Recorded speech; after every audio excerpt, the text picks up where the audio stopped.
Hello and welcome to That Nerd Thing, where we uncover the magical impact that fandoms have on our lives.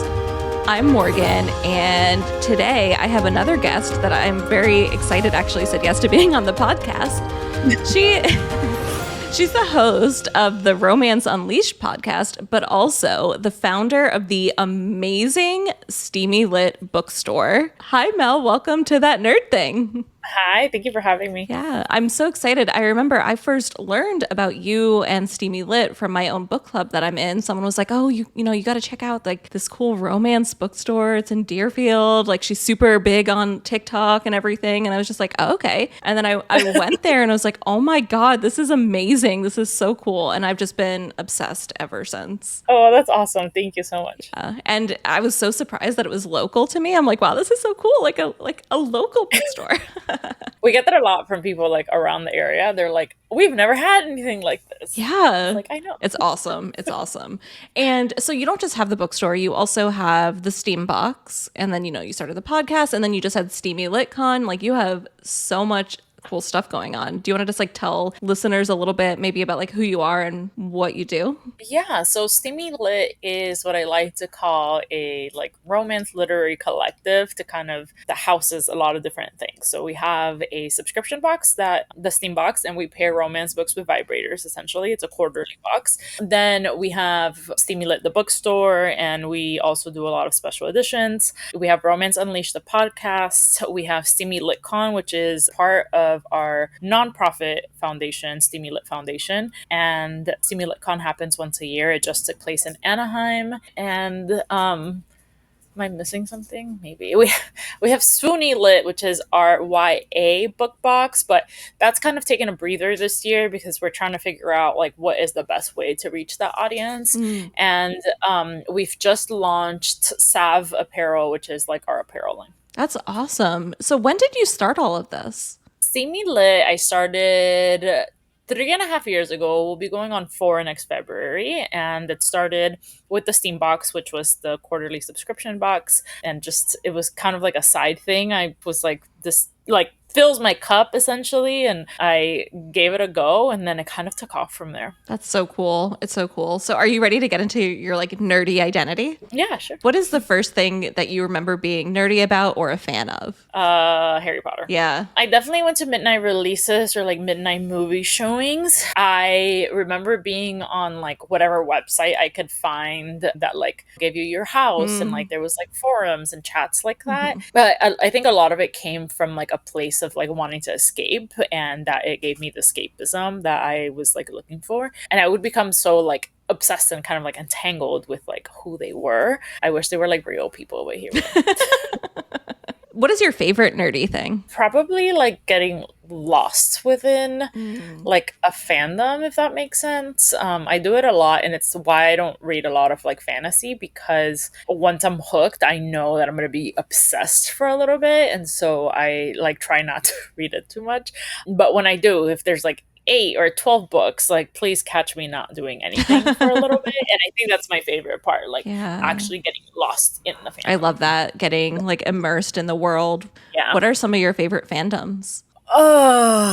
Controversial, but definitely I would say the Thorn of Glass series and the Crescent City series have been probably 2 of my favorite fandoms.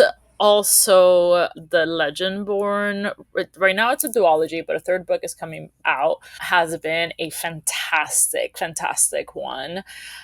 Let's see. I'm looking around the bookstore to see like what else I've been obsessed with. Well, I just have to say it's so cool that you're doing this podcast from a bookstore and like your bookstore. I love it.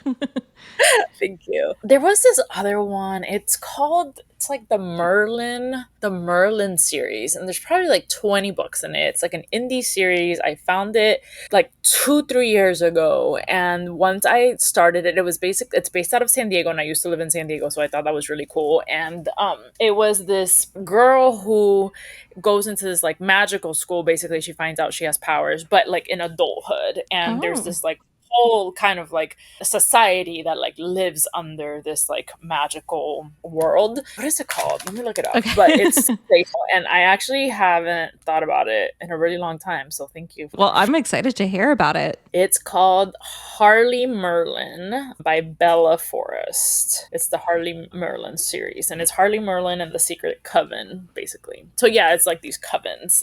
It's sensational. I literally like did nothing for a month, I think, because I could not stop reading it. I know that sounds good. And she's an adult. Yeah. Cool. That sounds awesome. I just finished reading all of the books in ACOTAR. So Throne of Glass is next. It's very interesting diving into that world. Yeah, so I first read ACOTAR, and then I read Crescent City, and then I read Throne of Glass. And Interesting. I really enjoyed kind of connecting the dots on how her worlds kind of connect. But yeah, I feel like when I started reading Throne of Glass, I like didn't put it down for like 2 weeks. Wow. Okay. And that's interesting. You read Crescent City first because I've been told to read Throne of Glass first. Yeah, I liked reading Crescent City first Okay. for me because when I read Throne of Glass, there were so many things that were like coming up that kind of like just little like Easter eggs, and you're like, wait, I saw Mm. that in Crescent City. And also because Crescent City was less books, I don't know, it just made Oh sense. yeah. But, the Crescent City world is probably my favorite one, followed by Throne of Glass. I would say Akatar Okay. is my least favorite. Wow. Okay. Cool. What are you currently nerdy about? Ooh, romance book? Yeah. Yeah. Makes sense. So recently I've been devouring the Elemental series by Brittany Cherry, and I'm like a sucker for crying, like a good book that makes me cry. Love it. So I've been devouring those. I think I'm 3 books in, and there's only 4, so I'm almost to the 4th one. But yeah, that's probably what I'm geeking out over right now. What do you love about it? Just there's a lot of emotions. Yeah. Like it like hits you like right in the like feel, so it's perfect for me. What's your favorite romance trope? Loved you since forever, like always been the one person. Okay. Do you have a book you would recommend if somebody wants to get into that trope? No Um, pressure. Long Shot by Kennedy Ryan. I Okay. feel like it's like loved you since the day we met, basically. Like you're always gonna be the one, but we're both gonna have to go through some shit to get back to us. So that emotional journey. Yeah. Cool. Clearly I am a Cancer, and What is the most underrated nerdy thing either about you or you think is underrated in general? I'm gonna go back to books, but I think Alexa Martin's Playbook series is so underrated for like all the girly pops who love like a football romance. The whole series is fantastic, and Alexa just has such a way of like reeling you into her world, but also like making you crack up the whole time you're reading. It's really good, and I feel like not enough people talk about it. Okay. You know, when you said that, two of my nieces, they have a Taylor Swift podcast, and I'm like, that like just made me think of like Taylor and Travis Kelsey. Well, actually, her second book was inspired by Travis. Really? Yeah. Okay. I bet they're going to go check it out right now. What is the most random nerdy thing about you? I don't know. Give me an example. What's a random nerdy Yeah. thing about you? I know. I was like, oh boy, what is random about me? Random nerdy thing. I like to go on Reddit and read theories about the things like the books, TV shows, movies that I'm into. Okay. Yeah. I mean, I don't go on Reddit, but I don't know if it's random, but like I like spoilers. So Oh, okay. I will, if a book or a show is causing me too much anxiety, I would like, if I'm on edge, I'm gonna find out like what it is, and I'm gonna still watch it, but like I need to know to make sure that like I'm prepared.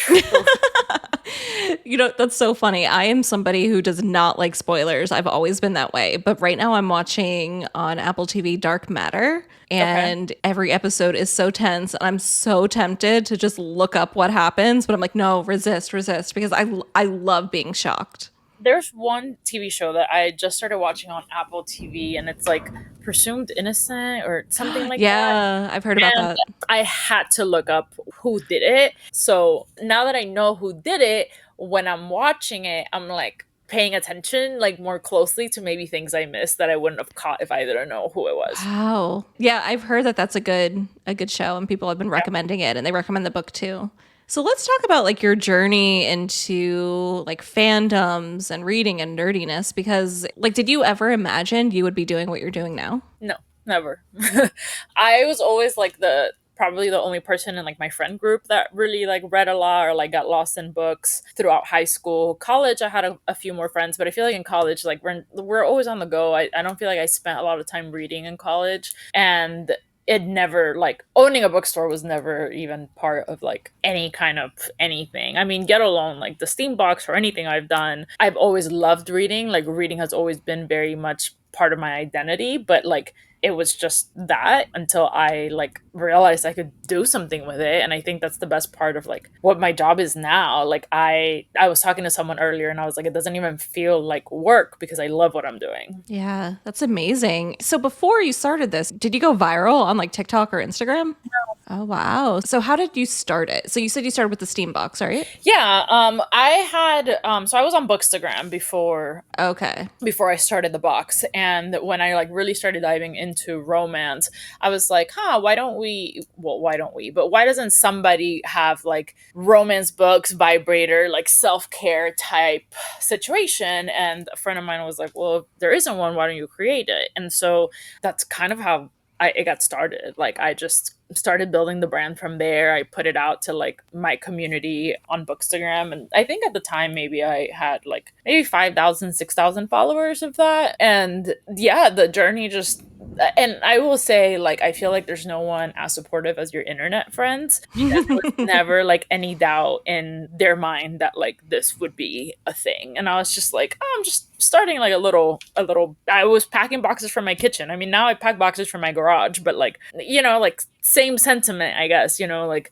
you're starting something because you want to see that change or you want to like see that product. And then it, started kind of taking a life of its own. I love that. And it just reduces so much stigma. And I think now, like, I feel like in the past, people probably would have been like afraid to admit that they're reading romance books. Yeah. And now I think everybody's so proud about it. And I think that's amazing. Yeah, and, and Like, and that was like a big portion of the journey, right? Like not only romance, because there's obviously so much like taboo and like shame surrounding that, but like just like sex and pleasure, especially when it comes to like women's pleasure and how we embrace our sexuality. It's a lot of the time like shameful to talk about or just taboo. So I wanted to kind of just provide a way for us to like have those conversations. I love that. The first episode I did of this podcast was with Nicole from Fantasy Fangirls. They do the podcast about like Fourth Wing and ACOTAR fantasy and stuff. And she spoke about how just reading smut has totally changed her relationship with her husband and just like opened up a new world for her. And people really, really resonated with that. And I think, yeah, so I think it's just so amazing what you're doing. Yeah, I think romance, right, like gives us a safe way to explore what we might like and what we might not like. Um, and we know how much like gender violence there is, right? So I feel like being able to kind of test that out in a sense in your mind and what you're reading provides this like safe space for you to be able to like vocalize or talk about it more or just like figure out if that's something you're even into. So, what is it like now then for you to do this and to be impacting so many people's lives? Because you have a voice and that your voice really matters. Thank you. I feel like imposter syndrome is like a big thing for Yeah. me, but it's also like I'm on the go so much that I'm never thinking of like what's currently happening. I'm always thinking of what's next.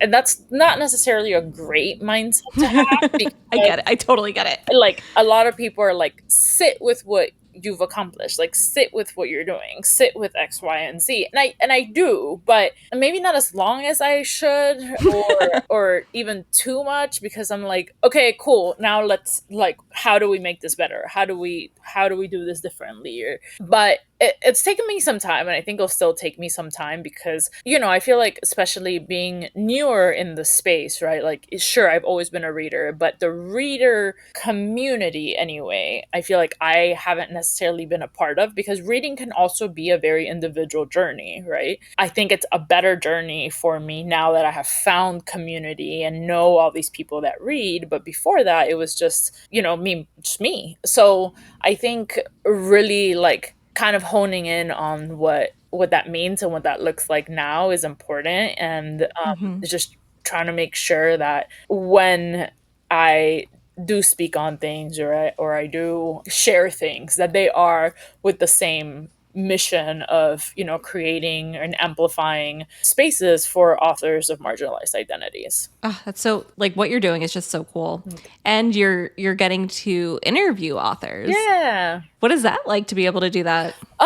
It's fun, especially because with Romance Unleashed anyway, like it's kind of like Hey Diary for me. But and you know, sometimes we have authors and other kind of guests, and I kind of have it in the same way of like just having a conversation and let's see where that leads us to type thing. Most of the time I don't even plan questions ahead of time. I'm just like, okay, who are you? And from there we kind of dig in. So it's like a fun way for me to explore people without like the usual like, okay, and what inspired you to write type thing, you know? Yeah. Yeah, yeah, to have it be a little different. Yeah. Wow. So what is it like now for you to have a podcast? Fun. I actually think it's like the most fun venture because it feels more for myself than for anyone else. Mm. Like when I'm doing things for Steamy Lit or the Steamy Lit Con, like it's always for the pleasure of other people, right? And like and what they're enjoying and how I can make the experience better for them. It's never about me.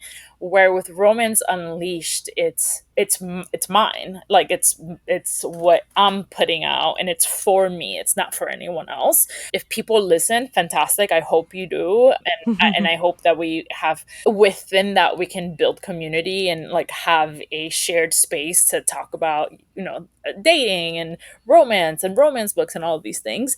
But if you don't, like, it's still for me, I guess. Yeah, no, I totally get that. That's why like so I'm a therapist, like that's my full-time job, and like I wanted to have more nerdiness and fun in my life, and then you know that's why I started this podcast to just talk to people about their own nerdiness and their journey into fandoms and the different things that they like. So, yeah, I totally get it. Like this podcast, yeah, I love that I have listeners and I love that I have guests, but really I love just being able to talk to people and do the recordings. Yeah. It's so much fun. Yeah, I agree. Yeah. So, do you even have time to read with everything that you're doing?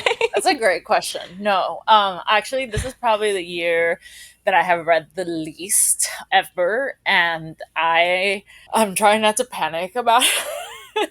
Yeah. But it's been a really busy year, and you could kind of tell like from when I started really keeping up, when I was just like a bookstagrammer, to when like the business started being built, and then like how my reading has like declined every year. But I try to find time to at least finish like a book a week if possible, especially because obviously like what I do with the store and then the box, like a lot of it is me like finding new authors and me putting authors in the box and things like that. So reading is still part of the job. It's just sometimes you almost forget about it because there's all these other things going on, right? Yeah. Yeah. And it feels like it's also impossible to get to every book that you want to read. Oh my god, like the saddest thing is like realizing that like I'm gonna die and I'm not gonna have read all the books I own. I know. Oh my gosh. I know. It's such a morbid thought, but I think about that too. I'm like, wait a second. I have a list of like 300 books I want to read, but then I'm reading maybe 40 books a year. It's just like, yeah. What has been the most surprising part of your journey so far? How many people needed this space? Yeah. I don't like, I knew I was doing something when I created this, but I didn't think, especially like every year after Steamy Lit Con, I kind of have this like aha moment of like, this is why you created it. And it's because the space was so needed. And there was such a lack of, I feel like people, part of marginalized identity, specifically Black and Brown people, are always an afterthought in a lot of these spaces. And what I've created is for them. And it's at the forefront of everything we do.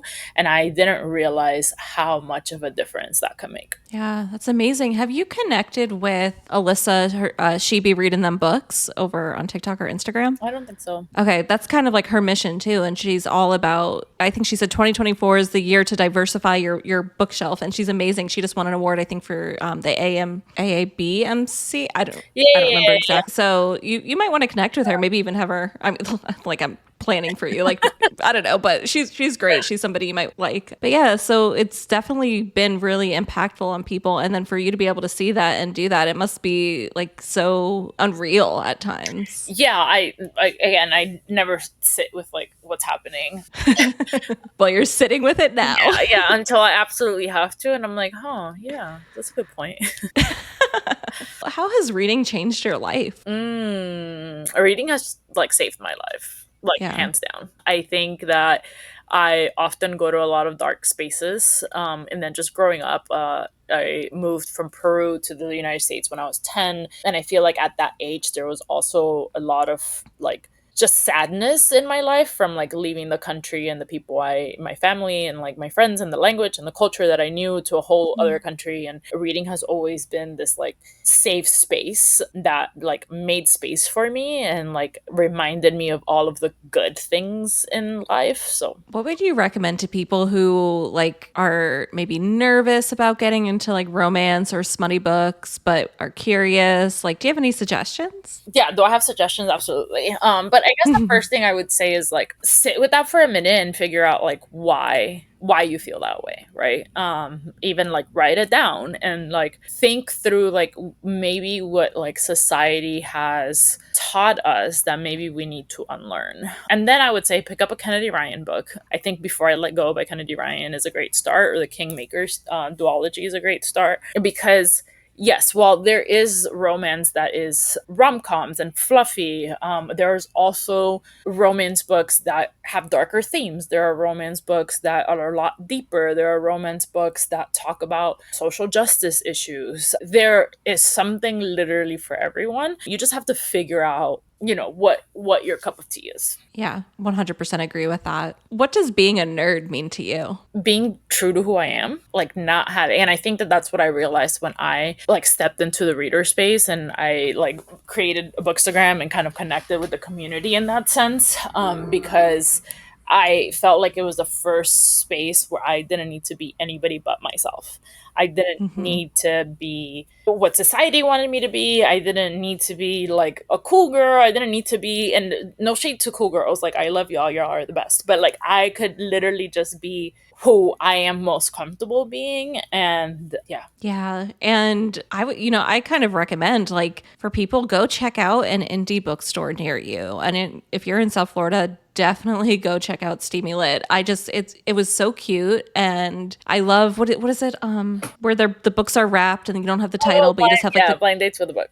Yes. Oh my gosh. I love that. It's so cool reading the little things about it and like being surprised. It's just like a fun thing. So if you see that at a store, definitely check that out. Yeah, and it's so interesting how like different stores make them. I am always too nervous to buy one because I own so many books that I don't know if I'm ever going Yeah. to have that book, but they do really well at the store. Like, they're probably one of our most popular items. Yeah, because it's so fun. A surprise is so fun. Right. I was gonna Yeah. say, I was talking to Andrea, who's our store manager here earlier, and I was like, maybe we should do them like Reddit threads and like figure how we do that. It will take some time to like come up with each one, but I feel like that could be fun. Wait, what do you mean? Like a Reddit thread about the book? Yeah. Okay, that's cool. That would be fun. And you host so many cool things at the store, author signings. Like I'm on the email list. I see it. I was like, this is like amazing.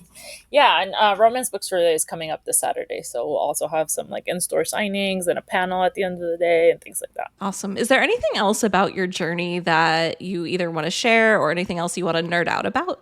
Read diversely all year long, not just when like a month calls for it. That's a great point. You know, I think for anyone like in the space wanting to create change, it's not always easy, but I think it's definitely worthwhile and it's needed. And yeah. Where are you hoping? I know you kept saying like you're so focused on what's next that you're not in the moment. So I'm like, am I like feeding into that by asking this question? But where are you like hoping to go like next? I don't know if next, but eventually Okay. I'd like to become my own publisher. Oh my God, that's so cool. Yeah, that's I don't know if that's the goal, but it's definitely somewhere I'd like to be. Yeah, so that you could like maybe showcase voices that need to be showcased. That's so cool. Yeah. I can't even imagine how you would get started with that, but I'm sure you could figure it out. Yeah, it's I don't know. We kind of do like a very small version of that with like our special editions because we pay the author royalties.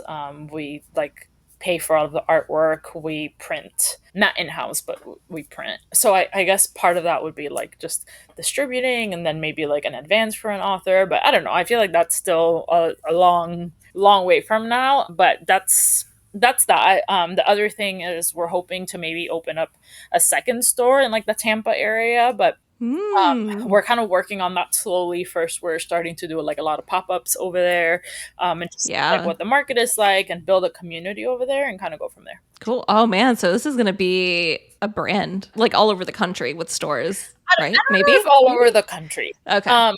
And a lot of that, I am the kind of person who, like, if I envision it, I want to see it through. But I also feel like I don't want to. I don't want to become a Barnes and Noble, and I don't want to become like, I feel like the why Steamy Lit is special is because of what it is, and so I want to be very careful about that. But Yeah. Florida's obviously my home state, so like who knows where like that will take us. I don't know if it'll take us outside of Florida. Okay. Yeah. So you want to stay very intentional with what you do. Absolutely, always. And I think that's what creates the magic in it for sure. Yeah, definitely. Awesome. Well, thank you so much for saying yes and for being here. I'm sure I'll meet you in person sometime because I know we're not too far. So where can people find you? It depends what you're looking for, but if you want to find me, at Bookrex by Mel on Instagram, TikTok, and Threads. If you want to find the pod, Romance Unleashed Pod on Instagram, TikTok, YouTube, all of the things. But overall, if you just do at Steamy Lit, you'll be able to find all of our other accounts from there. Yeah. And I'll share, links to absolutely everything in the show notes. So everybody go check it out. If you're local, go to Steamy Lit in person. I highly, highly, highly recommend it. Otherwise, check out the Steambox, sign up for the email list, get involved because it's amazing. Thank you. I appreciate it. Thank you for having me. Yeah, thank you. And everybody, thank you all so much for listening. And please be sure that you are following the show in your favorite podcast app so that you never miss an episode. And if you liked this episode, I would love it if you could please leave a 5-star review in Apple Podcasts or Spotify. And if you're watching on YouTube, please be sure to subscribe and like this video. You can follow the show on Instagram and TikTok and Threads at That Nerd Thing Pod, and you can email me at thatnerdthingpod@gmail.com. And be sure to share this episode with all of your book-loving friends, and we will see you next time. Bye. Bye.